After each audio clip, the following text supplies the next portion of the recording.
Voici le Dakota du Sud. C'est ici que se trouve le troupeau de Wind Cave, composé de bisons nord-américains légendaires en liberté. C'est l'un des rares troupeaux aux États-Unis où les animaux vivent librement, et ces bisons possèdent très peu de gènes de bovins domestiques. C'est essentiel pour préserver une espèce qui a failli disparaître à cause des humains. Tout allait bien pour eux ici. Ils étaient entièrement en sécurité, se reproduisaient et perpétuaient leur lignée menacée. Mais certains d'entre eux ont dû partir très loin, vers les terres désertiques du nord du Mexique. Pourquoi ? Aussi dramatique que cela puisse paraître, pour réparer les erreurs de l'humanité. Voyons maintenant ce que les gens ont mal fait et pourquoi les bisons ont dû intervenir. À la fin du XIXe siècle, les prairies nord-américaines étaient peuplées d'immenses troupeaux de bisons, des dizaines de millions. Mais au milieu du XIXe siècle, la chasse motivée par le profit, les abattoirs et les politiques locales ont provoqué un effondrement catastrophique. En quelques décennies, leur population a chuté. Ce fut une catastrophe totale, et malheureusement, ce n'était pas la fin. La pression constante sur les peuples autochtones, qui dépendaient des bisons, ainsi que la chasse commerciale encouragée en partie par le gouvernement pour affaiblir les tribus, ont fait chuter la population à un niveau historique. Au début du XXe siècle, seules quelques centaines de bisons vivaient encore à l'état sauvage aux États-Unis, confinés à quelques réserves et zones protégées. Mais les bisons ne vivaient pas seulement aux États-Unis. Ces géants légendaires parcouraient aussi le nord du Mexique actuel. La situation était-elle différente ? Non. Les bisons y étaient également chassés. Pendant la période coloniale et après, ils étaient tués pour la nourriture et le commerce, leur viande, leur peau, et même leur langue, considérés comme des mets délicats. Cela est documenté dans de nombreux récits de voyages mentionnant des chasses régulières dans les grandes plaines du Sud, autour de l'actuelle région de Chihuahua, souvent organisées dès le XVIe et le XVIIe siècle. Au XIXe siècle, la chasse devient une industrie à part entière. Les rapports décrivent de grandes captures suivies d'abattages massifs. Les Seolros, descendants des colons espagnols spécialisés dans cette activité, jouèrent un rôle majeur. Ils progressèrent vers le sud au fur et à mesure de l'expansion des colonies. Finalement, les bisons n'offraient plus aucune résistance, et à la fin du siècle, il ne restait plus aucun troupeau libre au nord du Mexique. L'impact humain avait causé un désastre là aussi. Ainsi prit fin l'âge d'or des ingénieurs des prairies, laissant place à une époque de pâturage sans vie, là où des millions d'animaux galopaient autrefois. La situation s'aggrava encore avec la fragmentation des terres à la suite des réformes agraires du XXe siècle, qui ont morcelé l'habitat naturel des bisons. De petites exploitations agricoles sont apparues. Mais l'élevage bovin s'est révélé peu rentable, alors les gens ont commencé à irriguer les terres. Cela a mené à une véritable destruction des territoires autrefois occupés par les bisons, rendant tout retour impossible.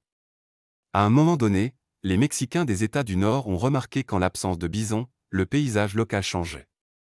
De vastes prairies se transformaient en broussailles envahissantes. L'érosion des sols s'intensifiait. La croûte dense du sol empêchait l'infiltration de l'eau, et les fortes pluies emportaient la fine couche fertile. Cela a considérablement réduit la productivité des pâturages. Bien sûr, la biodiversité a aussi souffert. En plus de la perte de nombreuses plantes typiques des prairies, les chiens de prairie à queue noire ont vu leur population décliner fortement. Déjà persécutés par l'homme, la disparition des bisons a achevé ces petites créatures. Pour donner un exemple, un vaste complexe de colonies de chiens de prairie avait été trouvé dans le nord du Mexique. Mais des études ont montré qu'à cause des effets négatifs, y compris l'absence prolongée de bisons, la superficie occupée avait drastiquement diminué en quelques décennies, et la densité de population s'était effondrée. En même temps, plusieurs espèces de petits animaux terrestres et d'oiseaux ont commencé à disparaître elles aussi. C'est alors que les bisons du Dakota du Sud, dont nous avons parlé au début, sont devenus utiles. Au début du XXIe siècle, plusieurs dizaines de bisons sont arrivés dans la réserve de biosphère de Llano, au nord de l'État mexicain de Chihuahua, une région qui s'était dégradée depuis des années à cause de l'extermination des bisons et d'autres impacts humains. Ces bisons ont été relâchés dans la nature, sur les terres qu'ils occupaient autrefois en grand nombre. Mais la réintroduction dans le nord du Mexique ne s'est pas arrêtée à quelques animaux. Entre 2009 et 2018, avec l'aide des États-Unis, le troupeau dans le parc est passé à plus de 200 individus. Tout le monde était concentré sur la croissance de la population de bisons mexicains. Pourquoi ? Parce que leur retour aide véritablement à réparer les terres abîmées par l'activité humaine. D'abord, il faut savoir qu'ils marchent beaucoup. Sur leurs énormes pattes, les bisons peuvent parcourir de longues distances chaque jour à la recherche de nourriture. Et pendant tout ce temps, ils aident en réalité le sol sur lequel ils marchent. Vous pourriez vous demander, et les vaches alors? Pourquoi est-ce mauvais quand elles piétinent la terre, mais bon quand les bisons le font? Eh bien, les légendaires bêtes des prairies ont une réponse. Les vaches sont des animaux qui se sont habitués à vivre sans danger, et des siècles de pâturage les ont rendues lentes et paresseuses. Résultat, elles écrasent trop la terre, la transformant en un endroit qu'on préfère fuir plutôt que sauver. Les bisons, eux, sont des animaux sauvages, toujours à l'affût de nourriture, donc ils ne restent jamais longtemps au même endroit. Ils bougent constamment. Cela signifie qu'ils ne piétinent pas trop souvent la même zone. En conséquence, les déplacements des troupeaux de bisons ne font que casser la croûte biologique du sol et briser les amas compactés. Quand il pleut, l'eau pénètre dans le sol au lieu de ruisseler, ce qui augmente l'infiltration des précipitations. Cela réduit également le ruissellement de surface et diminue l'effet érosif des fortes pluies. C'est exactement pourquoi les prairies du nord du Mexique se sont dégradées à certains endroits, devenant des croûtes imperméables à l'eau. Les vaches y ont piétiné, mais pas les bisons. Voilà pourquoi le retour de ces géants légendaires aide à les restaurer. L'eau, c'est la vie pour les plantes. Dans de nombreuses régions du nord du Mexique, elle n'était plus disponible en quantité normale parce qu'elle s'écoulait vers les mauvais endroits. Mais après l'arrivée des bisons, la structure du sol a changé, créant les bonnes conditions pour le développement de la végétation. En plus de cela, les bisons produisent du fumier. On peut dire qu'ils sont de véritables usines à excréments. Et un bison adulte peut en produire une grande quantité par jour. Ce n'est pas très élégant à entendre, mais les plantes de la prairie en sont ravies. Les bisons ne mangent que de l'herbe naturelle, donc leurs déjections sont riches en azote, phosphore, potassium et autres éléments que tout agriculteur rêve de mettre dans ses champs. C'est un fertilisant naturel qui n'a même pas besoin d'être répandu. Comme les bisons parcourent de vastes territoires, ils dispersent même les résultats de leur digestion à grande échelle. Et c'est là que le Colorado entre en jeu. Une étude y a été menée, des échantillons de sol ont été prélevés là où les bisons paissaient, puis comparés à ceux de zones non touchées par ces mammifères. Résultat, la concentration d'azote disponible dans le sol était bien plus élevée dans les zones fréquentées par les bisons. Les bisons stimulent donc la croissance de l'herbe et accélèrent le cycle des nutriments. Associé à une meilleure pénétration de l'eau dans le sol, cela permet aux plantes des zones dégradées de mieux se rétablir. Par exemple, selon une autre étude de longue durée, les chercheurs ont conclu que les bisons doublaient la biodiversité végétale dans les prairies. Cela dit, il existe une autre manière dont les bisons influencent leur environnement, ils se roulent par terre. Ils le font surtout à cause des insectes qui les piquent. Mais les biologistes ont aussi conclu que c'est une façon pour eux de se rafraîchir. Certains disent même que c'est une forme de jeu, un moyen de renforcer les liens sociaux, ou une démonstration de dominance pendant la saison des amours. Mais ce qui nous importe ici, c'est que ce comportement aide les plantes à recoloniser des zones totalement ravagées.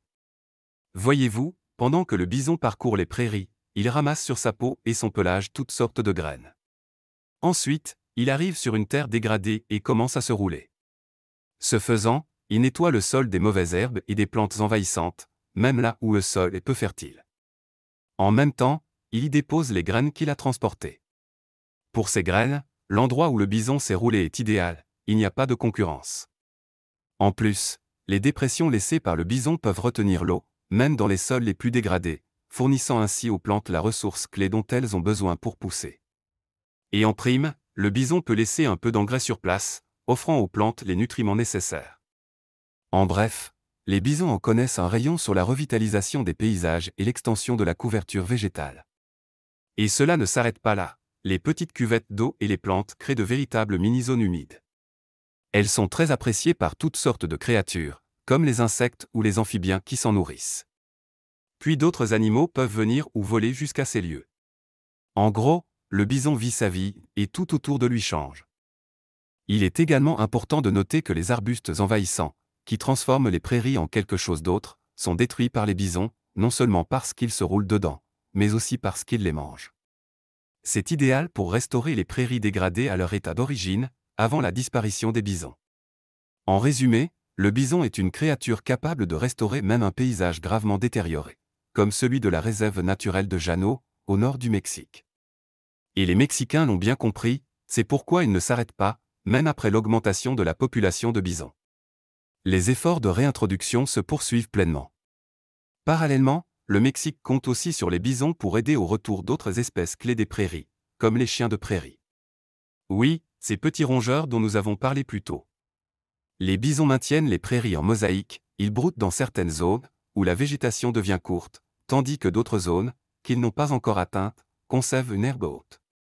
Cela crée des pâturages dits « en mosaïque », qui soutiennent une biodiversité bien plus riche que les zones uniformément couvertes d'herbes courtes ou longues. Certaines espèces prospèrent dans l'herbe rase, d'autres dans l'herbe haute, et toutes coexistent en profitant des différentes hauteurs. Les chiens de prairie, eux, préfèrent l'herbe courte. Ils ne peuvent vivre normalement que dans ces conditions, car les plantes hautes bloquent leur champ de vision face aux prédateurs. Bien sûr, ils ont été chassés par les humains, et ils ont aussi beaucoup d'ennemis naturels. Mais la disparition des bisons, et donc la réduction de leur habitat idéal, est une cause majeure de leur déclin. Pourquoi sont-ils si importants? Pour commencer, les chiens de prairie creusent énormément de galeries. Ils construisent de véritables villes souterraines interconnectées. Et ce n'est pas seulement un excellent moyen d'échapper aux prédateurs, cela aère le sol et aide à retenir l'humidité. Après les bisons, les chiens de prairie rendent les prairies encore plus fertiles. Leur activité de creusement influence aussi le cycle des nutriments, le sol est remué, ce qui accélère la décomposition de la matière organique et libère des éléments nutritifs. De plus, tout comme les bisons, les excréments des chiens de prairie enrichissent le sol en azote et autres éléments. Cela favorise la fertilité locale et la productivité des plantes. Il est logique de penser que les chiens de prairie doivent se nourrir pour produire ces déchets et, là encore, comme les bisons, ils participent à la bonne santé des prairies. Ils mangent de l'herbe, ce qui maintient la végétation autour de leur terrier à un niveau bas. En outre, des études montrent qu'ils s'attaquent aussi aux arbustes envahissants, en broutant les jeunes pousses avant qu'elles ne puissent se développer. Un autre fait intéressant, les chiens de prairie sont essentiels à la survie d'autres espèces très importantes des prairies. Prenons le putois à pieds noirs, par exemple. C'est le seul putois natif d'Amérique du Nord. C'est un prédateur, et son régime alimentaire est composé presque exclusivement d'un seul animal, les chiens de prairie. En un an, une famille de putois peut consommer environ 250 de ces petits rongeurs. Leur alimentation est constituée à plus de 90% de chiens de prairie. De plus, les putois ne creusent pas leur propre terrier. Ils s'installent dans les galeries existantes des chiens de prairie pour s'abriter, dormir et élever leurs petits. Il s'agit donc d'une dépendance totale, et ils ont besoin de grandes colonies en bonne santé. Pas de chiens de prairie, pas de putois. Point final. En raison de l'extermination des bisons et des chiens de prairie, le putois à pieds noirs a été classé comme espèce en danger dans le livre rouge de l'Amérique du Nord. Pendant un temps, on pensait même qu'il avait complètement disparu, jusqu'à la découverte d'une petite population dans le Wyoming, prouvant que l'espèce était encore vivante. Mais leur nombre restait extrêmement faible comparé à l'époque d'avant l'impact humain sur les prairies. Actuellement, de nombreux programmes d'élevage existent aux États-Unis, et à un moment donné, un putois a même été cloné à partir de matériel génétique vieux de plusieurs décennies. Mais tout le monde sait que sans chien de prairie, il n'y aura plus de putois. Ainsi, restaurer les prairies avec les bisons dans la réserve de Jeannot représente aussi une chance pour ces petits prédateurs. Et ce n'est pas tout, une autre créature dépend aussi des chiens de prairie, une créature très particulière, la chouette. Plus précisément, la chouette des terriers. Et oui, les scientifiques n'ont pas donné ce nom au hasard. Cette chouette est bien plus liée au sol qu'aux arbres. Elle préfère ne pas creuser ses propres terriers, mais utiliser ceux des chiens de prairie. Rien que cela suffit à dire, pas de chiens de prairie, pas de chouette. Mais en plus, leur régime alimentaire comprend aussi les chiens de prairie. Les scientifiques ont également constaté que les colonies de chiens de prairie offrent un environnement de chasse idéal pour les chouettes des terriers. Les chiens de prairie maintiennent en permanence la végétation basse autour de leur galerie, ce qui donne aux chouettes une bonne visibilité et un accès facile à leurs proies, insectes, petits rongeurs, lézards, grenouilles. Enfin, ces chouettes se sont parfaitement adaptées à une autre caractéristique des chiens de prairie, leur incroyable système de communication vocale. Les chouettes se servent des cris d'alerte des rongeurs comme système d'alarme, dès qu'elles entendent les chiens de prairie paniquer, elles s'envolent, comprenant qu'un danger approche. La vie de ces oiseaux est donc étroitement liée à celle des chiens de prairie. Une baisse des populations de rongeurs entraîne automatiquement un déclin des chouettes des terriers. En conclusion, les bisons sont de grands herbivores qui entretiennent les prairies. Ils sont essentiels aux chiens de prairie, petits mais intelligents, qui eux-mêmes sont vitaux pour les putois et les chouettes, ainsi que pour bien d'autres espèces encore. Pas de bisons, pas de vie pour de nombreux animaux. Les espèces disparaîtraient une par une. Mais réintroduire ces créatures légendaires est une chance de réparer les erreurs du passé et de ramener toute la chaîne d'animaux dans les prairies. Les écologistes et tous ceux qui travaillent au retour des bisons dans le nord du Mexique sont clairement sur la bonne voie. Il n'y a pas d'autre moyen de redonner vie aux territoires les plus emblématiques de l'Amérique du Nord.